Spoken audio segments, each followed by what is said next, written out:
This was well understood at the office, and suitors were not lacking for Coralie's hand.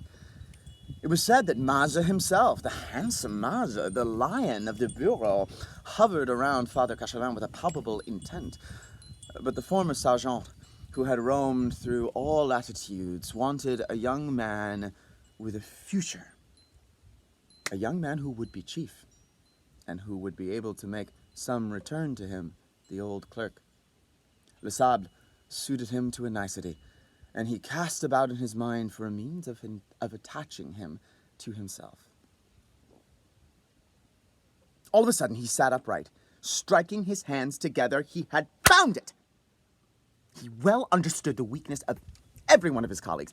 Slabz could be approached only through his vanity, his professional vanity.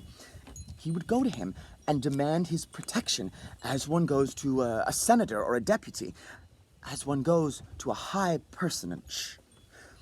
Not having had any promotion for 5 years, Cachelin considered himself as certain to obtain one this year. He would make it appear then that he owed it to Slabz, and would invite him to dinner as a means of thanking him. As soon as his project was conceived, he began to put it into execution. He took off his office jacket, put on his coat, and gathering up all the registered papers which concerned the services of his colleague, he betook himself to the office which Slabz occupied all alone, by special favor, because of his zeal and the importance of his functions. The young man was writing at a great table, covered with bundles of documents and loose papers numbered with red or blue figures. As soon as he saw the chief clerk enter, he said in a familiar tone, which also betokened consideration, "Well, my dear fellow, do you bring me a lot of business?" "Yes, a good deal. And then I wanted to speak to you."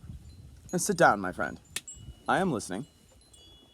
Cachelin seated himself, coughed, put on a troubled look, and finally said in a despondent tone, "This is what brings me here, Monsieur Slabz.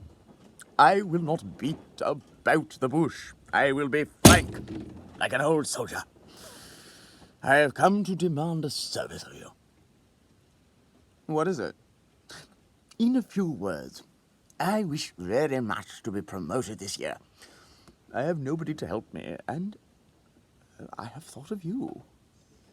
Slabz reddened somewhat. He was surprised, flattered, and filled with a pleased confusion. However, he replied, "But I am nobody, my friend. I am much less than you, who are going to be principal clerk. I can do nothing. Believe me that if..." Cachelin cut him short with a respectful brusqueness. "Oh, nonsense! You have the ear of the chief, and you speak a word for me, I shall get it. Remember that in 18 months I shall have the right to retire, and I shall be just 500 francs to the bad if I obtain nothing on the 1st of January. I know very well that they say, 'Oh, Cachelin is all right, his sister has 1 million. It is true enough that my sister has 1 million, but she doesn't give any of it away. It is also true that her fortune is for my daughter, but my daughter and I are two different persons.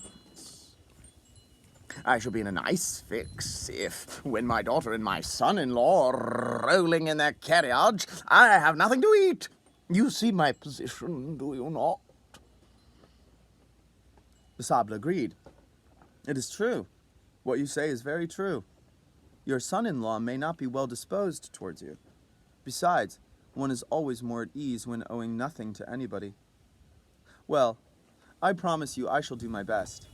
I shall speak to the chief, place the case before him, and shall insist if it be necessary. Count on me."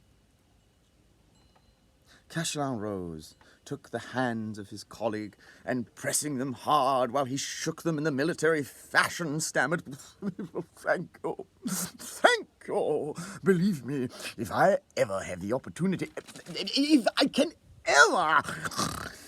He stopped, not being able to finish what he had begun, and went away, making the corridor resound with the rhythmical tread of an old trooper. But he heard from afar the sharp ring of a bell, and he began to run. He knew that ring. It was the chief, Monsieur Torcheboeuf, who wanted him. 8 days later, Cachelin found one morning on his desk a sealed letter which contained the following. My dear colleague, I am happy to announce to you that the minister, at the insistence of our director and our chief, yesterday signed your nomination to the position of principal clerk. You will receive tomorrow your official notification. Until then, you know nothing. You understand?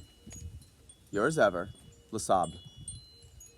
Cesar ran at once to the office of his young colleague, thanked him, excused himself, offered his everlasting devotion, overwhelmed him with his gratitude. It was known on the morrow that Monsieur Slabz and Cachelin had each been promoted. The other employees must wait another year, receiving by way of compensation a gratuity which varied from 150 to 300 francs.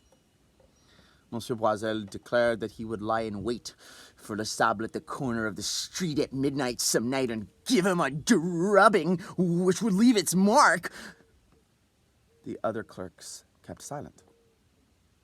The following Monday, on his arrival, Cachelin went to the office of his protector, entered with solemnity, and in a ceremonious tone said, I hope that you will do me the honor to dine with us during the New Year holidays.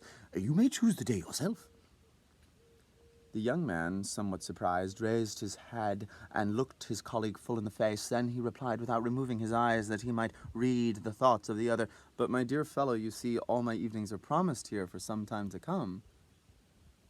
Cachelin insisted in a good-humored tone, Oh, but I say, you will not disappoint us by refusing. After the service that you have rendered me, I beg you in the name of my family and in mine. Slabz hesitated, perplexed. He had understood well enough, but he did not know what to reply, not having had time to reflect and to weigh the pros and the cons. At last he thought, I commit myself to nothing by going to dinner. And he accepted, with a satisfied air, choosing the Saturday following.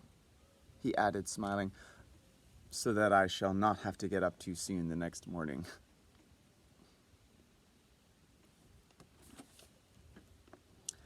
And next time will be chapter 2.